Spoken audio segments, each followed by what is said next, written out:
Stewart, does Hayden survive, and where do they look for their next head coach? Give me a couple names. I assumed he would not survive, but the president came out today in full support of him. Hayden himself said he fully expects to be around to hire the next coach. I don't think USC fans like hearing that. I think that they're sick of everything that's going on there and feel like it starts with Hayden. So maybe there'll be some more pressure over the next month or so for him to step down.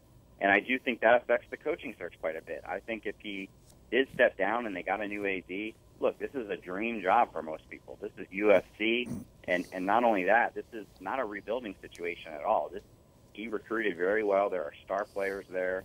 They just aren't being coached well. And so much like Jim Harbaugh went to Michigan and inherited a bunch of good recruiting classes and has immediately turned them around, the next coach of USC has that opportunity as well.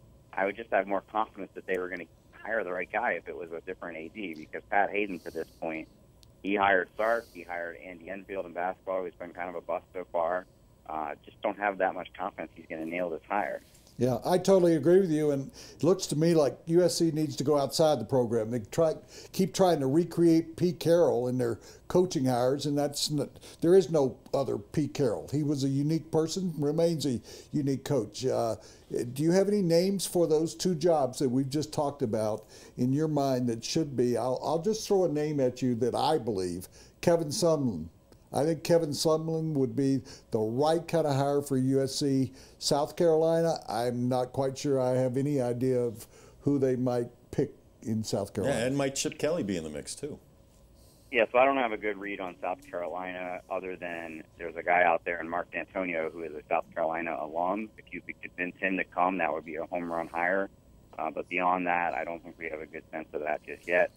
You're right about Kevin Sumlin, and there were conversations the last time the job came open, and Sumlin ended up getting a big extension and raise from Texas A&M. So would they be able to lure him this time? It's a long shot, but I think you got to try. I think you got to place the call to Brian Kelly at Notre Dame. As crazy as that sounds, Notre Dame being USC's rival, I do think he's a bit restless there. He's sick of dealing with, he's getting guys suspended for academics every single year because it's such a hard school for those players.